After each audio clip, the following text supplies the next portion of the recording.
दोस्तों आज की इस वीडियो के अंदर मैं आपको बताऊंगा कि जो जीएसटी की रिपोर्ट होती है यानी जीएसटीआर 1 जब आप फाइल करते हैं तो उसी के साथ आप एक नई टेबल उसमें ऐड हुई है, टेबल नंबर 14, जो कि स्पेशली जो है ऑनलाइन जो सेलर्स होते हैं उनके लिए वो टेबल है। और उसी का अगर मैं आपको प्रीव्यू दिखाऊं तो यहाँ पर जब आप जीएसटीआर 1 फाइल करते हैं तो यहाँ पर आप देखेंगे टेबल नंबर 14 जो कि है supplier made through e commerce operator जो होती है ईसीओ। तो इसमें आपको क्या करना होता है कि जो भी आपकी सेल होती है, जो मंथली सेल अगर आपका ई कॉमर्स जो भी ऑपरेटर आपके होते हैं जैसे अमेजॉन, फ्लिपकार्ट, मीशो या इसके अलावा कोई भी दूसरा जो आपका प्लेटफॉर्म होता है, उनकी रिपोर्ट की पूरी डिटेल आपको यहाँ देनी होती है। डिटेल से मतलब कि आपको सेल कितनी हुई है, अब सेल कितनी हुई है और इसके साथ में उसका आईजीएसटी अमाउंट कितना है और सेंट्रल टैक्स और जो स्टेट टैक्स जो होता है यानी कि सीजीएसटी और एसजीएसटी का जो टैक्सेबल अमाउंट होता है वो आपको इसमें देना होता है। तो उसी की समरी आप कैसे बनाएंगे, तो ये वाली जो आप देखेंगे ये जो समरी है ये मेरे पिछले मंथ यानी कि आप देखेंगे मई जो मंथ था उसकी मैं अपनी जीएसटीआर 1 की समरी मैंने बनाई है। और ये समरी आप कैसे बनाएंगे ये मैं अपने प्रीवियस वीडियोस के अंदर इसका पूरा कंप्लीट एक्सप्लेन आपको कर चुका हूँ। तो ये पूरे मल्टीपल मार्केट प्लेस है जैसे कि मीशो हो गया, अमेजोन हो गया, फ्लिपकार्ट हो गया और इसके अलावा मेरा अपना खुद का स्टोर है वो भी है, उन सब की पूरी डिटेल है। अब उसमें देखेंगे तो यहाँ पर मैंने पाइवट टेबल के थ्रू ये समरी जनरेट की हुई है कि टोटल मेरी सेल कितनी हुई है मई मंथ के अंदर, जो कि यहाँ पर आपको दिख रही है। अब इसी के अंदर सेम इसी फॉर्मेट के अंदर आपको टेबल नंबर 14 का जो है उसका डाटा आपको तैयार करना है, क्योंकि टेबल नंबर 14 में आपको क्या करना होता है कि जो टोटल सेल होती है, सेल से मतलब आपका लोकल सेल की मैं भी बात कर रहा हूं कि लोकल सेल अगर आपको इसमें से निकालनी होती है कि भाई लोकल सेल आपकी कितनी हुई है तो आपको क्या करना होता है कि पाइवट टेबल आप यूज करेंगे। जैसे इंसर्ट में यहाँ पे क्लिक करके ये होता है पाइवट टेबल का ऑप्शन और रेंज जो पूरी सेलेक्ट हो जाती है और एग्जिस्टिंग वर्कबुक होता है, इसी के अंदर आपको पाइवट टेबल जनरेट करनी है। तो यहाँ से मैं क्या करूँगा, एक कॉलम मैंने सेलेक्ट कर लिया, सेल पर्टिकुलर एक सेल यहाँ पे, और अब मैं कर देता हूँ ओके। तो अब यहाँ पर आपको क्या करना होता है कि सबसे पहले आपको मार्केट प्लेस, मतलब ये मैंने फील्ड लिए हुए हैं मार्केट प्लेस, स्टेट, जीएसटी का परसेंटेज और ये टैक्सेबल अमाउंट। तो यहाँ पर सबसे पहले जब पाइवट टेबल आप यहाँ पे जनरेट करते हैं तो यहाँ पे मार्केट प्लेस आपको लेना है।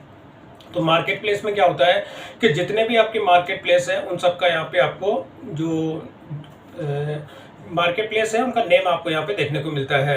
अब यहाँ पर क्या होता है स्टेट, अब स्टेट भी आपको लेना है और स्टेट के बाद में क्या होता है जीएसटी का जो परसेंटेज है और वो और ये टैक्सेबल अमाउंट। तो अब यहाँ पर आप देखेंगे सिंपल सा क्लिक किया तो आपको जीएसटी का जो परसेंटेज है उसकी भी यहाँ पे टोटल आ जाती है। तो आपको क्या करना है, जीएसटी का जो परसेंटेज है इसको आपको लेना है इसके अंदर रो के अंदर। तो यहाँ पे रो में ले लेते हैं। तो जैसे आप रो के अंदर लेते हैं तो यहाँ पर आप देखेंगे स्टेट के नीचे जीएसटी का परसेंटेज आ जाता है और यहाँ पर आप देखेंगे कि इनकी टोटल आ रही है। इस टोटल को आप हटा सकते हैं, यहाँ डिजाइन में जाके जो ये सब टोटल आती है डू नॉट शो सब टोटल, तो ये सब टोटल यहाँ से रिमूव हो जाएगी। अब इसमें आपको क्या करना होता है कि फिल्टर लगाना है, क्योंकि ये तो आपकी जीएसटीआर 1 की जो रिपोर्ट होती है स्टेट वाइज आप देखेंगे पूरी तैयार हो जाती है।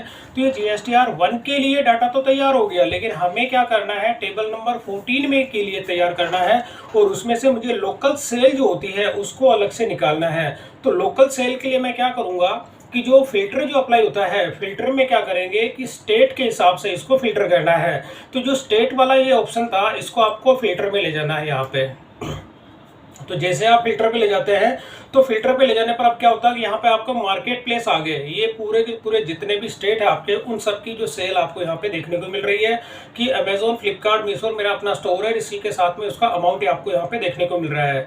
तो अब यहाँ पर मुझे क्या करना है, लोकल सेल अगर निकालनी है तो यहाँ पे जो मैंने फिल्टर लगाया है, फिल्टर के अंदर मैं जैसे क्लिक करता हूँ तो यहाँ पर अब इस जो स्टेट होता है, जैसे देखिए मल्टीपल, अब जैसे मैं नीचे चेक बॉक्स पे क्लिक करता हूँ तो मल्टीपल स्टेट जो मल्टीपल आइटम्स जो होते हैं ये इनेबल हो जाता है।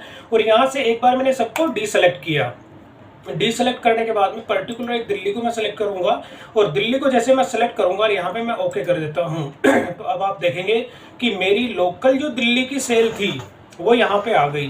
तो अब यहाँ पर क्या करेंगे, इसकी फॉर्मेट को आप थोड़ा ठीक कर देंगे, यानी डेसिमल अगर आपको नंबर ऑफ डेसिमल कितने रखने हैं, मैं 2 ही रख लेता हूँ। अब ये डेसिमल हो गया।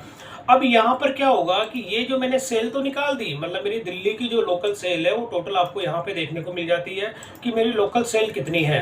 अब ये आ गई मेरी दिल्ली की जो लोकल सेल है वो आ गई। अब इसमें मुझे क्या करना होता है कि जब मैं अपना GSTR1 फाइल करूंगा तो उसमें टेबल नंबर 14 के अंदर मुझे जो सेंट्रल टैक्स और स्टेट टैक्स के अंदर जो टैक्सेबल अमाउंट देना होता है, तो इसके लिए क्या करना होगा कि यहाँ पर जैसे अमेजोन है, अमेजोन में आप देखेंगे कि आपकी लोकल सेल कितनी है, 1783 रुपए की है। अब इसमें कितना है, सेंट्रल टैक्स कितना है और स्टेट टैक्स कितना है, तो 18% इसमें GST है। तो यहाँ पे आप इक्वल का साइन लेंगे और ये वाला जो इसमें सेलेक्ट करेंगे, सेलेक्ट करने के साथ ही अब इंटू करेंगे 18% से, जैसे इंटू मैंने किया और यहाँ पर ये 18% है, इसको आपको सेलेक्ट करके परसेंटेज का सिंबल लगा देना है और एंटर कर देना है। तो यहाँ पर आप देखेंगे कि मेरी इसके अंदर कितना बन गया, जो अमेजोन की जो सेल थी उस सेल पे मेरा 320 रुपये 95 पैसे का जो है इसमें टैक्स बना, लोकल टैक्स। अब इसको मुझे क्या करना है, 2 पार्ट में डिवाइड करना है। तो 2 पार्ट में डिवाइड करने के लिए क्या करेंगे, सिंपल सा इसको इंटू 2 कर देंगे और इसके बाद एक और आपको यहाँ पे कर देना है, सेम यही चीज रिपीट करनी है इंटू 2। तो आप देखेंगे ये 2 पार्ट के अंदर मैंने इसको डिवाइड कर दिया। तो यहाँ पर आप देखेंगे ये 2 जो पार्ट है, अब इसमें से एक पार्ट क्या हो गया, ये हो गया CGST और ये हो गया SGST। तो ये क्या होगा, ये दोनों जो मैंने आपको दिखा दिए। अब इस केस में आपको क्या करेंगे, ये वाला जो है अमेजोन की जो पूरी सेल आ गई, क्योंकि अमेजोन का मैंने आपको यहाँ पे निकाल के बता दिया। अब ठीक इसी तरह से फ्लिपकार्ट है, फ्लिपकार्ट में भी आपको क्या करना होता है कि जो फ्लिपकार्ट में आप देखेंगे कि मेरी दिल्ली की सेल है 841 रुपये 54 पैसा की। तो सेम प्रोसेस आपको इसमें फॉलो करना है, इंटू करना है, यहाँ पे 18% है, इसके आगे परसेंटेज का सिंबल लगा देना है, इंटू कर देना है। तो ये चीज़ होगी, फ्लिपकार्ट का निकल के आ गया। फ्लिपकार्ट में आप देखेंगे लोकल जो टोटल लोकल सेल का कितना टैक्स है। अब प्रोसेस आपको वही फॉलो करना है, इसको इंटू 2 कर देना है और इसके बाद सेम प्रोसेस आगे, क्योंकि ये 2 पार्ट में डिवाइड होगा। 2 पार्ट में इसलिए डिवाइड होगा क्योंकि इसमें CGST और SGST होता है। तो 2 पार्ट के अंदर डिवाइड हो गया। और मेरी जो फ्लिपकार्ट की जो सेल हुई थी उसमें आप देखेंगे SGST कितना है, 75 रुपये 74 पैसा, 75 रुपये 74 पैसा, और टोटल टैक्स कितना हो गया, 151 रुपये।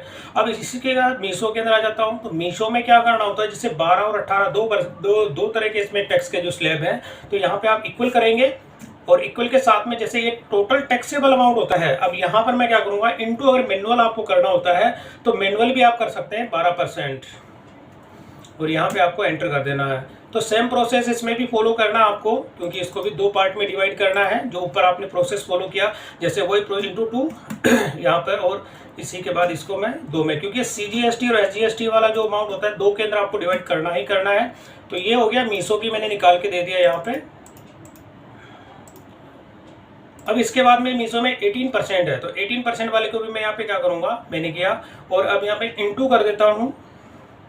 और अगर ये 18% है, मैनुअल भी आप लिख सकते हैं 18%।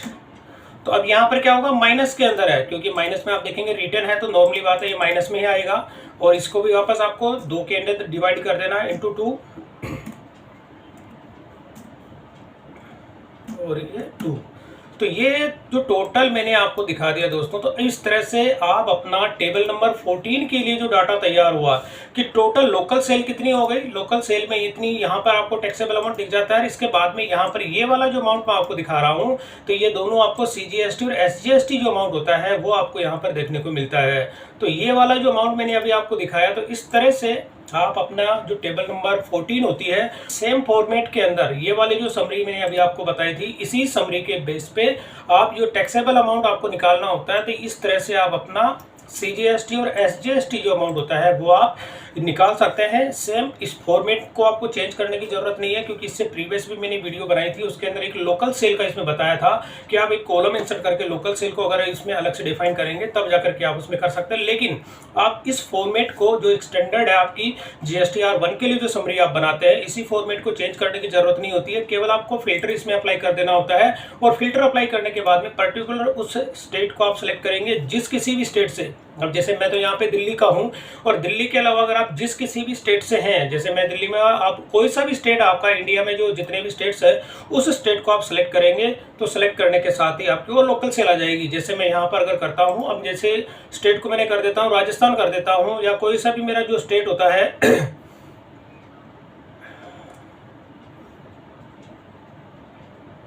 जैसे मैंने यहाँ पे कर दिया, ये राजस्थान मैंने ले लिया और ओके कर दिया।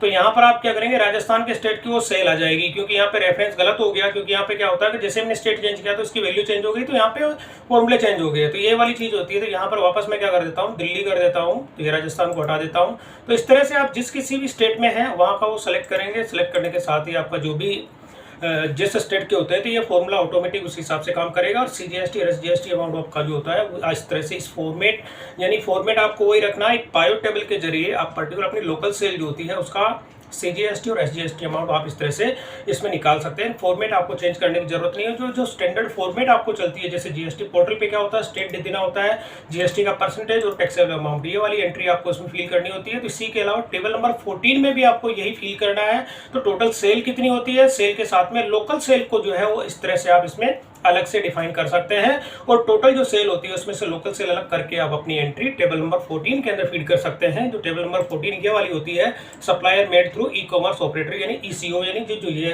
GSTR1 के अंदर ये टेबल होती है, इसके अंदर आपको वो डाटा फीड करना है। तो ये एक सिंपल सा प्रोसेस है दोस्तों। इस प्रोसेस को फॉलो करके आप अपनी GSTR1 के अंदर टेबल नंबर 14 होती है उसकी समरी, यानी उसका डाटा आप इस तरह से प्रिपेयर कर सकते हैं। तो दोस्तों वीडियो पसंद आई तो इसे लाइक और शेयर जरूर करें और मेरे चैनल को सब्सक्राइब करना ना भूलें।